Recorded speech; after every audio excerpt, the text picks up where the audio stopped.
हेरोदेस राजा के दिनों में जब यहूदिया के बैतलहम में यीशु का जन्म हुआ तो देखो, पूर्व से कई ज्योतिषी यरूशलेम में आकर पूछने लगे कि यहूदियों का राजा जिसका जन्म हुआ है कहाँ है, क्योंकि हमने पूर्व में उसका तारा देखा है और उसको प्रणाम करने आए हैं।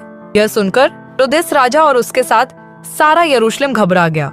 उसने लोगों के सब महायाजकों और शास्त्रियों को इकट्ठे करके उनसे पूछा, मसीह का जन्म कहाँ होना चाहिए। उन्होंने उससे कहा, यहूदिया के बैतलहम में। भविष्यद्वक्ता के द्वारा यूं लिखा है कि हे बैतलहम, यहूदा के देश में है, तू किसी रीति से यहूदा के अधिकारियों में सबसे छोटा नहीं।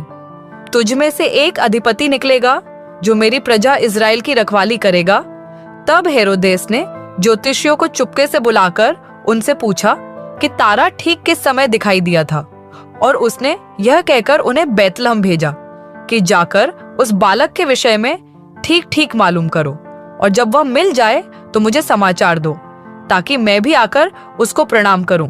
वे राजा की बात सुनकर चले गए, और देखो, जो तारा उन्होंने पूर्व में देखा था वह उनके आगे आगे चला, और जहाँ बालक था उस जगह के ऊपर पहुंचकर ठहर गया।